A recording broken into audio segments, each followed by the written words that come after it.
আমার মনে হয় ইমাম সাহেব জেনে শুনে মাগরিবেই আজানটা দেয়। চাইলে তো ফজরে আজানটা দিয়ে রোজাটা কমপ্লিট করে দিতে পারতো। ভাই তাহলে তুই আজানটা দিয়ে দে। হ্যাঁ, এবার সেহরি করলাম, একদম ঘুমাবো, সোজা উঠবো আমি মাগরিবে ইফতারের সময়। বলেন কি? তো চলো ঘুমিয়ে যাই, কিন্তু ঘুমো তো পায় না। জাহান্নামী জাহান্নামী জাহান্নামী জাহান্নামী। ভাই কোনো কিছু শব্দ শোনা যাচ্ছে, মনে হচ্ছে ইমাম সাহেব ফজরেই আজান। আরে সরো সরো, তোমরা সবাই সরো, রাস্তা ছাড়ো। আমি ফার্স্ট হয়েছি, আমি সবার আগে এসেছি। আরে হটো, আমিও ফার্স্ট হয়েছি। ভাই আমার মনে হয় এদের রোজা লেগে গেছে, সেই জন্য এরা পাগল হয়ে গেছে না ভাই? না খেয়ে রোজা রাখলে তো এটাই হবে।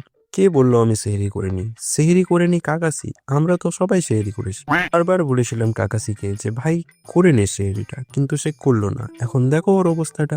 বাই দেবে আজান কখন দেবে? এখনো কি মাগরিব হয়নি নাকি?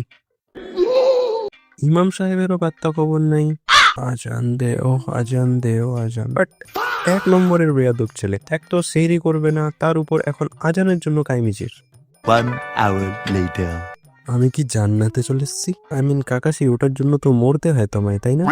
বাট একটু দেখি যদি এর ফেস রিভিলটা করা যেতে পারে। না না না না, রোজার মধ্যে এইসব ফালতু কাজ আমি করবো না। কোন কাজ? এর আগের বার আমি প্রথম রোজা রেখেছিলাম আর লাস্টের রোজাটা রেখেছিলাম, তার মানে মাঝখানে রোজাগুলো কভার হয়ে গেছিল। এবার যদি আমি এরকম কিছু করি তাহলে কি করা যেতে পারে? এগুলো তুই ভাবতে পারবি। তুমি কে ভাই? আমি এখন মসজিদের ইমাম হয়েছি। তুমি ইমাম হয়েছো? কি বলো তুমি? হ্যাঁ, তোদের কাছ থেকে অবহেলিত হওয়ার পর আমি ইমাম হয়ে গেছি। তার মানে তুমি তুমি সত্যি বলছো? সত্যি? তাহলে তুমি মসজিদের ইমাম হয়েছো? তুমি আজান দিচ্ছ না এতদিন ধরে? তাহলে তুমি একটা কথা শোনো, তুমি মাগরিবেই কেন আজান দিচ্ছ? তুমি ফজরের সময় ইফতারের আজান দিবে, কেন আমাদের না খেয়ে থাকতে হবে? এরপর থেকে এটাই করবে।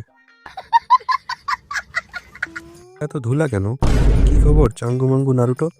আরে তুই তুই এখানে কি করিস ভাই? আমি রোজার মধ্যে ঘুরে বেড়াচ্ছি, কারণ আমার কাজই হচ্ছে এটা, কারণ আমার কোনো কাজই নেই। ভাই তুই বলতে কি চাইছিস?